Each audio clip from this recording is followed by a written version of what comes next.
Hello, I hope you're enjoying the conference so far. My name is Audrey Walls and I'm the Head of Distribution Customers and Growth at Eaic Resilient Solutions here in Asia. It is a great privilege to be asked to participate in this conference, and I'm humbled to be speaking about big topics that mean a lot to me and that are important to our industry and society overall.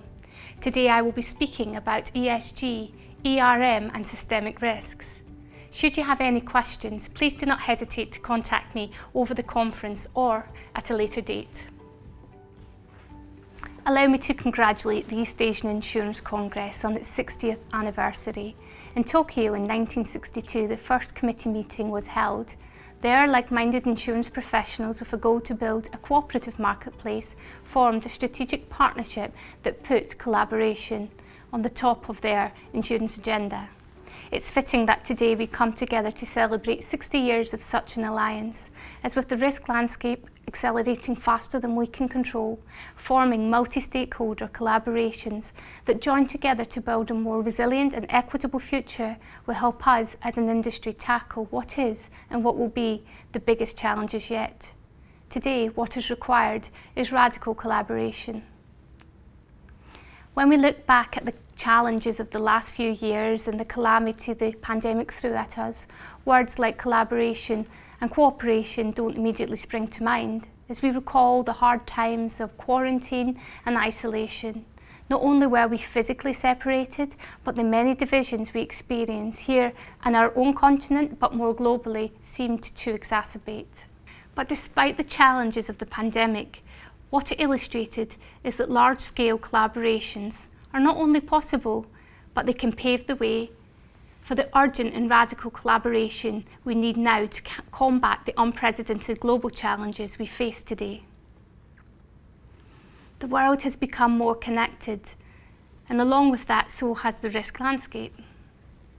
The shocks to the global economy and the geopolitical and geoeconomic implications of accelerating global change, market uncertainty and the emergence of new risks such as cyber, pandemics and climate change is putting unprecedented strain on supply chains, energy, food and water security. The risks we face today definitely have a systemic signature that can affect all spheres of society. This leads me to ask the question, how well is the domino effect of one such systemic clash risk understood, and how well are the impacts of such adequately reserved across an insured portfolio across all lines? Can we take lessons from what the pandemic, recent cyber losses, the climate chaos and the current supply chain disruption? Now, I'm a true believer that within the challenging environment we find ourselves in lies an opportunity for transformation and collaboration. And I believe one catalyst for propelling this change rests in the marriage between data and risk management. As an industry, by responding to such uncertain times with agility, deploying greater data granularity to risk management, perils can be better quantified, qualified and underwritten. If we take a holistic 360 view of risk, mapping risks all the way from physical to transitional, we can achieve better data visibility that will enable us to better understand risk exposure and ultimately help us grow the industry with confidence. Now, we can't talk about risk these days without mentioning three letters that have been gathering much attention: ESG. Whilst I appreciate most of us already know not only what these letters stand for, but their relevance in today's world. However, I would like to take just a moment to unpack some of the terminology. So what is ESG and why is it important? The rise of ESG demonstrates that the role of business in society has changed. Companies are under pressure from across the entire spectrum of stakeholders, governments, regulators, customers, employees and investors to demonstrate their sustainability credentials and their purpose beyond pure profit. Institutional and retail investors increasingly demand that companies disclose information about their corporate, social responsibility agenda across a wide range of environmental, social and governance issues. As a result, These factors have, or at least should have, become central to corporate strategic thinking, while communication about them is now vital for listed and private companies alike. The broad themes of ESG capture a range of goals that consider enterprise beyond conventional financial considerations. The concepts around ESG are not new. In fact, if we look back in time, the ESG ideology dates as far back as the 19th century. Some employers began to recognise the negative impacts of what was arguably inhumane conditions and the effect that had on their workers and overall productivity. Some employers also felt a moral responsibility to contribute to the well-being of society overall, and thus the ESG thought process began.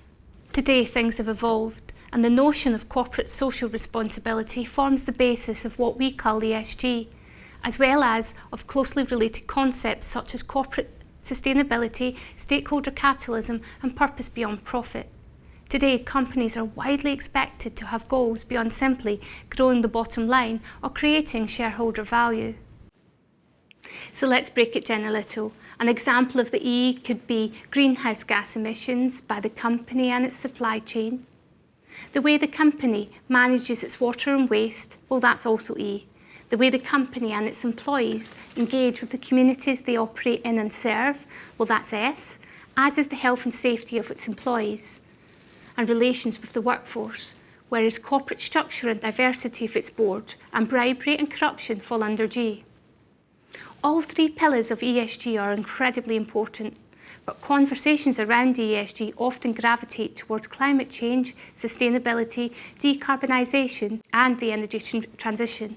And I applaud the fact that these critical topics are finally getting the universal recognition they so urgently need. But the focus on the critically important challenges posed by climate change has led to a tendency to conflate the terms ESG and decarbonisation and sustainability, when ESG in essence is about a lot more than just the E. And if we turn to sustainability for a moment, sustainability is often used to refer solely to environmental matters. However, sustainability can also refer to what it takes for an enterprise to achieve long-term existence, profitability and growth. Thus, sustainability is not synonymous with ESG, rather it encompasses ESG, because all three elements of ESG contribute to the sustainability of an enterprise. Given that the G in ESG pertains to the governance factors of decision-making, from sovereigns' policy-making to the distribution of rights and responsibility among different participants in a corporation, including the board of directors, managers, shareholders and stakeholders, getting the G right is critical and in theory should lead to the risk managing of the E and the S better. And as for the S itself, I for one do not wish it to become the laggard of ESG and will gladly discuss this pillar at another time. But for the purpose of this discussion, I would like to focus on the E. After all, it has been the catalyst for discussion and policy around ESG. So before I go on to talk about ESG and the ways it's impacting, dare I say, disrupting the financial markets, let's take a moment to look at the climate chaos today. If we look at the recent weather extremes, from the wildfires in the US and Europe, to the heat waves in India and Pakistan, to the typhoons in Asia, and the unprecedented rainfall and heat in Europe, we are in what we can only describe as a climate emergency. If you listen to the climate science, there is mounting data that evidences that human activity is raising the risk of extreme weather, especially that related to heat.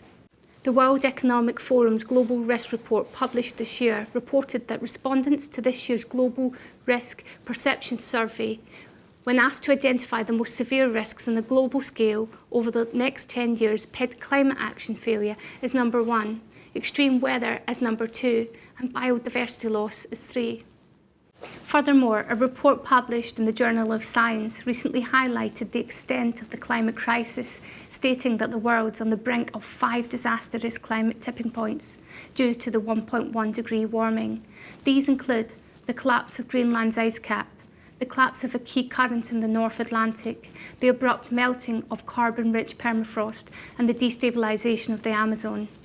Now, the weather perils have inherently different characteristics, but there are definite linkages. We know that a hotter planet equates to more moisture in the air and a rise in precipitation weather events like rainfall events and flooding. This in turn exacerbates the conditions necessary for La Niña-induced rainfall. This year marks the first time this century that we have 3 consecutive years with La Niña. This triple dip is concerning climate scientists, as strong weather patterns have shown that typically strong El Niño have tended to be followed by balancing La Niña. This is important to note, as the past is no longer the best predictor of the future anymore, so we need better data transparency and technology to understand present and future risks. When choosing weather events to discuss, we have a myriad to choose from in Asia, but let's now talk about Pakistan. Over the past 2 months, Pakistan has endured the heaviest rainfall on record, which has affected more than 33 million people.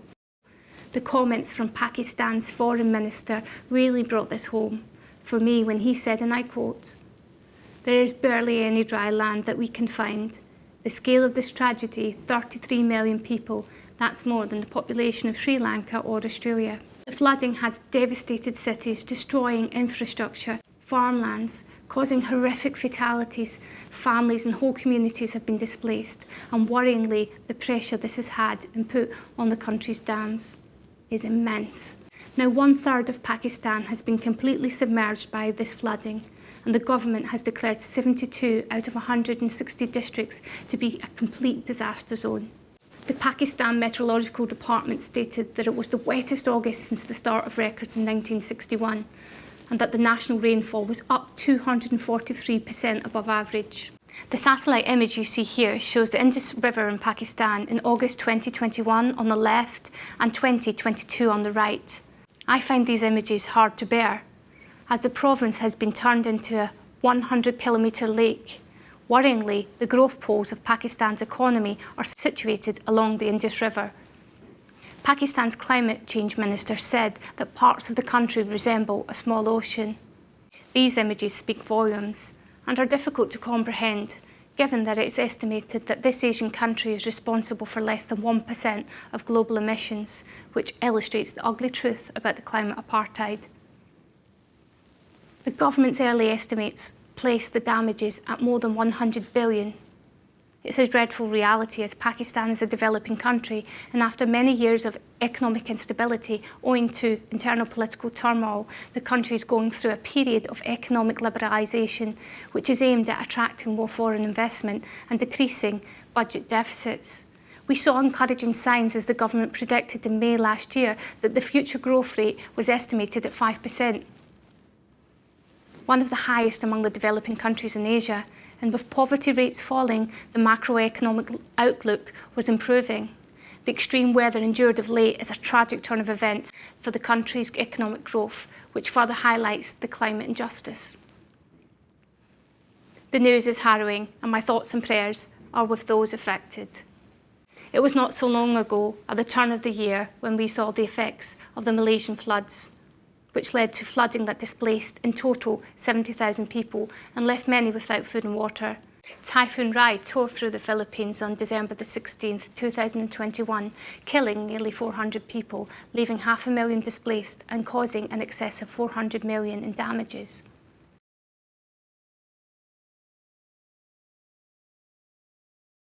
And let's look at the extreme heat waves. Brutal heat waves have swept across India and Pakistan this summer, with temperatures repeatedly hitting 50 degrees.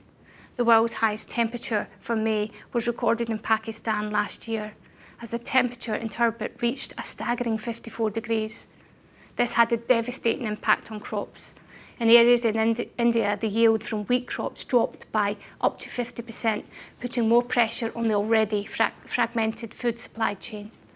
With heat warnings all over the world issued, the planet is simply getting warmer. What seemed to be a relentless period of extreme heat has had severe impacts on ecosystems and societies, bringing punishing wildfires, harvest failures, and sadly mortality. Record temperatures of 40 degrees in the UK as heat engulfed Europe this summer. Record temperatures being recorded in Japan. China is battling its worst drought on record, and the Horn of Africa is entering its 5th consecutive failed rainy season. The latter will create an unprecedented humanitarian disaster.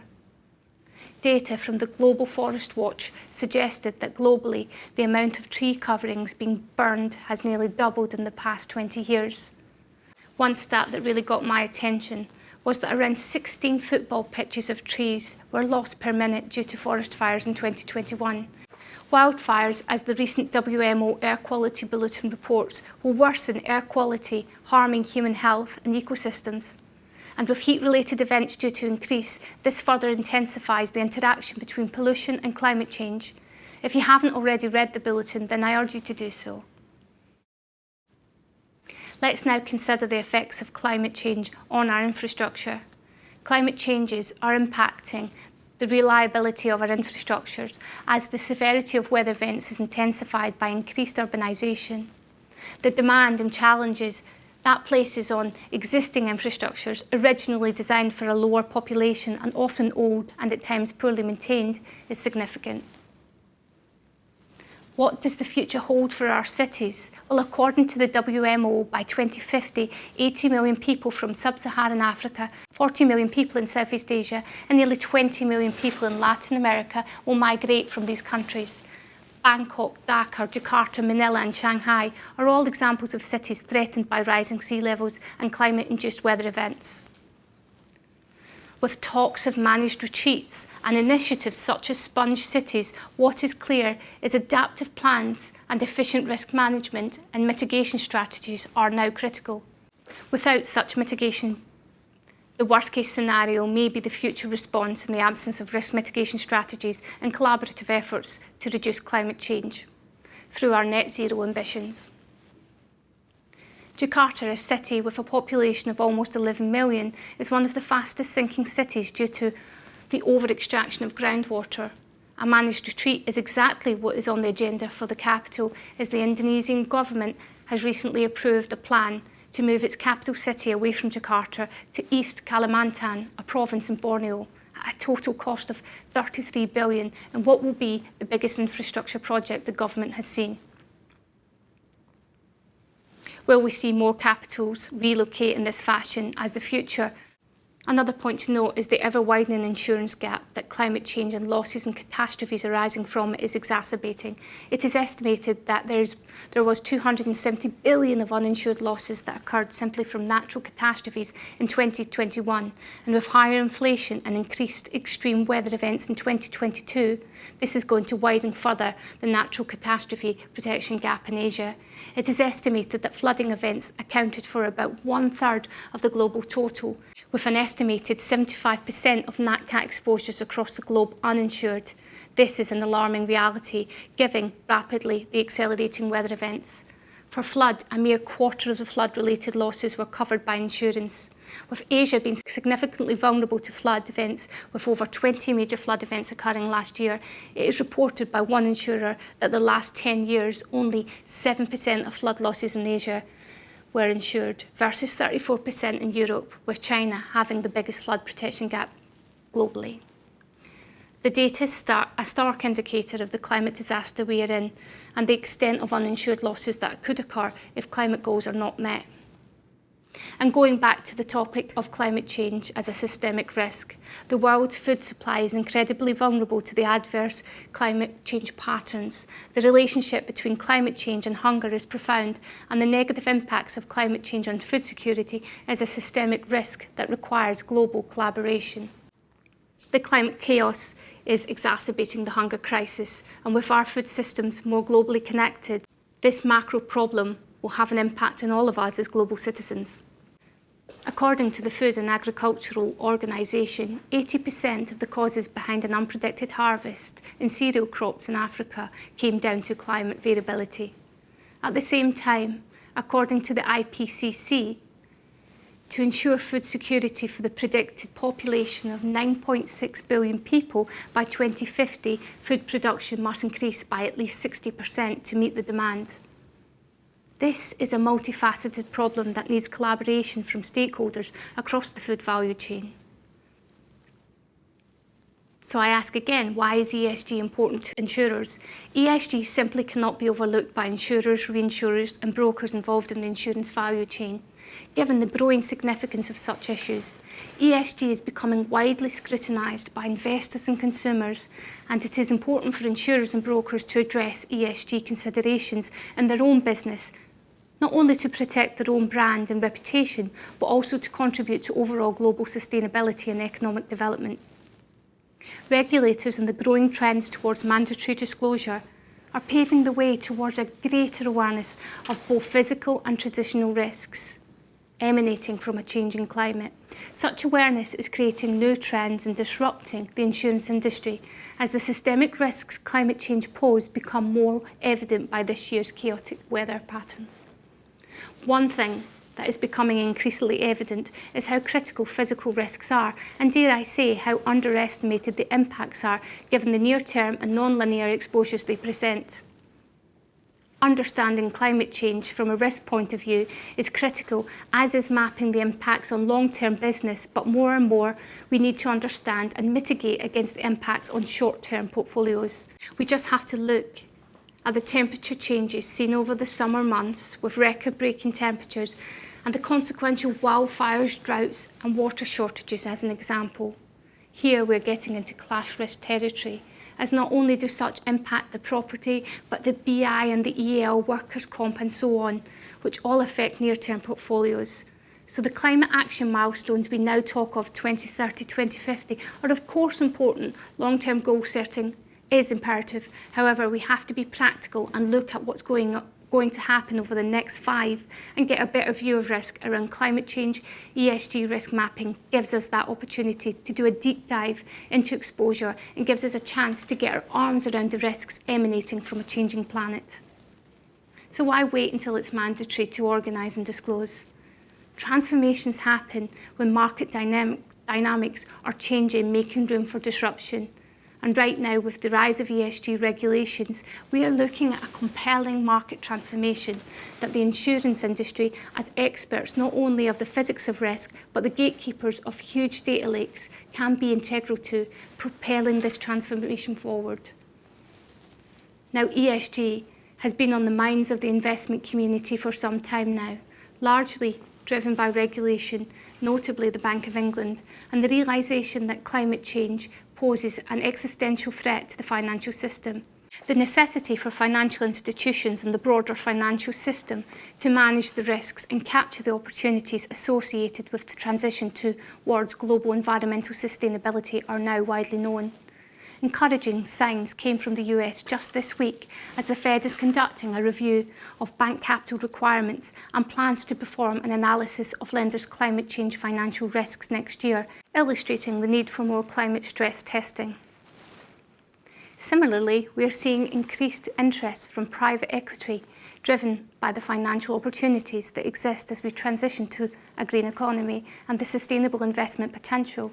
Overall, we are seeing an interesting landscape develop between the real economy and the capital markets. There is a common understanding that aligning finance with sustainability is a necessary condition for tackling the environmental and social challenges facing humanity. So what about the insurance industry? Insurance can advance the importance of ESG principles, and whilst it has lagged behind the banking world in terms of response, the insurance world is catching up. The insurance sector has such an influential role in embedding the ESG agenda into practice through risk management, underwriting, capital allocation and investment. If we get it right, we are creating a very compelling story regarding the evolution of ESG in insurance, embarking on a new frontier of insurance that looks beyond risk transfer, broadening relevance beyond pure pricing towards resilience mapping, risk management and risk mitigation, creating an evolved industry where ESG and sustainability is very much a part of its DNA. After all, risk is increasing every day as more carbon is pumped into the atmosphere. Simply transferring risk is no longer sufficient. At a macro level, insurers can send price signals that contribute to the diversion of capital that is used for carbon-intensive industries in order to encourage and promote behaviour that will help achieve the goals set by the Paris Pledge for Action in 2015. Risk transfer is of course integral to the functioning of the financial economy. However, in isolation, it does not solve all of the problems. We are seeing positive strides forward with a number of leading carriers making public their positions and pledges regarding capital allocation and changes towards carbon-intensive industries.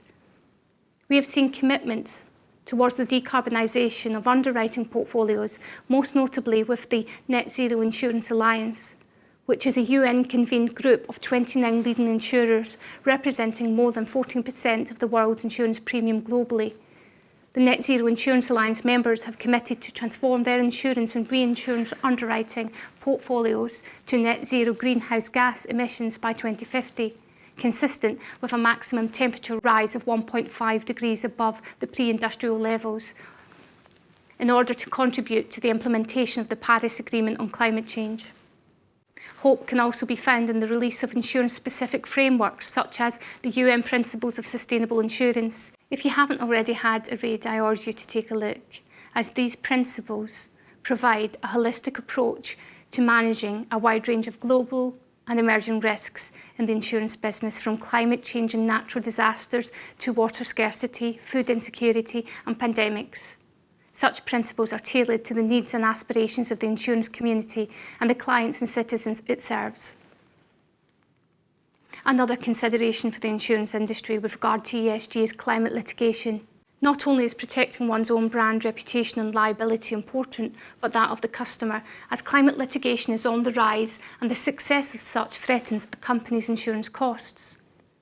Companies without a clear and accurate sustainability plan are exposing themselves to climate enthusiasts, activists, or otherwise committed to exposing disingenuous sustainability claims.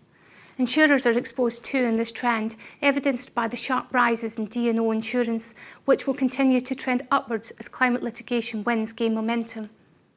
The Bank of England sum it up nicely when defining liability financial loss, reporting, and I quote, "Climate change could also expose insured entities to litigation and resulting damages from failing to comply with relevant climate change-related legislation or even failure to act. As a result, insurance undertakings may also be exposed to the resulting adverse liability losses, which may be latent for a while until the facts and circumstances leading to legal action materialise." An example of such is the successful pursuit of Royal Dutch Shell by Friends of the Earth. And whilst on the topic of insurance costs, it is important to note the trends in the reinsurance market. Recent reports from one reinsurance broker advised the decline in the traditional reinsurance market capital. It's reported that the global reinsurance industry fell by around 11% at half-year 2022 to $647 billion, down from $729 billion. Traditional reinsurance capital is estimated at $554 billion, down from $636 billion. This highlights two things.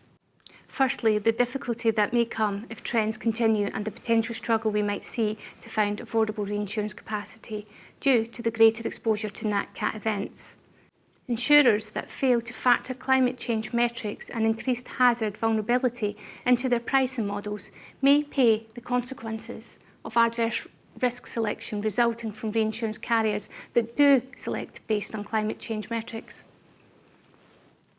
My second observation is regarding alternative risk transfer. With traditional reinsurance capacity declining, it gives more opportunity for capacity to enter the market via alternative investment vehicles such as insurance-linked securities, including cat bonds and collateralised reinsurance structures. At the same time, our climate-related hazards are accelerating. We are seeing a downward trend in the reinsurance and retro capacity that is highlighting the need for new climate protection solutions and products. There is much to discuss about ART and parametric insurance, but that will have to wait for another time. If we approach ESG disclosure proactively, as opposed to waiting for the mandatory pressures, we as an industry can get plain data hungry, which gives us the ability to create that ESG data layer that will then enable us to look at risk through a materiality lens. By incorporating the same methodologies we use to score the vulnerability of assets, we can not only chart our physical risks, but our transitional ones too. By getting prepared and disclosing ESG early, we are creating a data layer from which a materiality assessment can be applied. Now let's turn to implementation. Assessing ESG risk has lots of variables and requires the collation of huge amounts of data. Many stakeholders across an organisation will need to participate in the presentation of such data, and those consulting or internally managing the data collection will have to navigate across departments and people, from C-suite to HR to operational managers to outside companies such as transport and utility providers and so on. That is before we even get to the challenges that can arise with Scope 3 data collection. Now, there is a lot of guidance out there that focuses on the necessity to adopt ESG principles, but less about the actual process of implementing changes, and guidance on how to support risk management professionals on how they tangibly go about supporting their organisations through the process of ESG disclosure and risk management. Luckily, we as an industry are familiar with another three-letter acronym, ERM. As insurance professionals, we are no strangers to enterprise risk management and the ERM frameworks our organisations work within. Let's just unpack what is meant by ERM.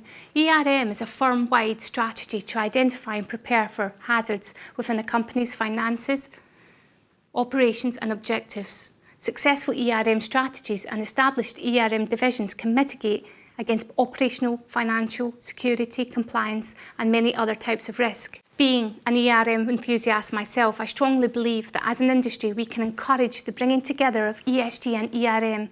This can allow for an integrated approach to risk and a platform from which transitional risk can be built into a company's existing ERM practice and framework, allowing for ESG risk management to be a part of a risk management practitioner's toolkit.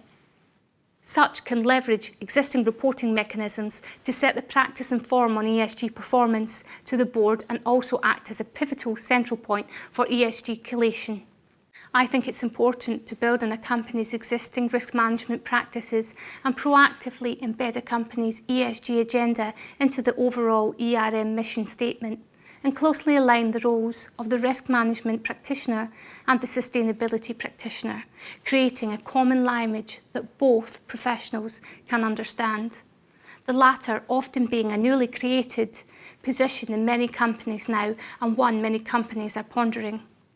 There is excellent guidance on applying enterprise risk management to ESG-related risks as developed collaboratively by the Committee of Sponsoring Organisations of the Treadway Commission and the World Business Council for Sustainable Development. And I urge anyone interested in understanding ERM principles and how to apply them to ESG risks to make it real for their own risk profiles to take a look at the guidance. So to conclude, with ESG we are looking at the potential for a powerful market transformation. So to finish, I would like to stress again the opportunity that we have as insurance professionals and an industry to take ESG and use the talent, technology and data we have to create a universal view of risk that allows our businesses and that of our clients to make informed decisions around managing and mitigating against climate change and emerging risk perils, tackling systemic exposure and helping to close the insurance protection gap along the way. If we look at the industrial revolution of data and the disruptors that have capitalised in on ownership of the data landscape, a staggering $22.1 trillion global e-commerce market has evolved, and markets after markets have been disrupted along the way. We now have a global search platform, global e-commerce platforms, social media platforms. So what about risk? Can ESG be the catalyst that propels the creation and innovation of a global risk management platform that can allow better transparency, that can help with the challenge that exists in ESG data collation and particularly with Scope 3 data collection? Can such a universal platform exist to allow for the legitimate and regulated handling of the CCS market and the e-commerce around carbon offsetting? If we get the risk data in one place, it gives us the opportunity to apply the transformational digital technologies at our fingertips, such as AI, machine learning, cognitive computing, the Internet of Things, and so on. Can our industry disrupt itself? I certainly hope so. Thank you for listening. Once again, my name is Audrey Walls, and we are Zurich Resilience Solutions.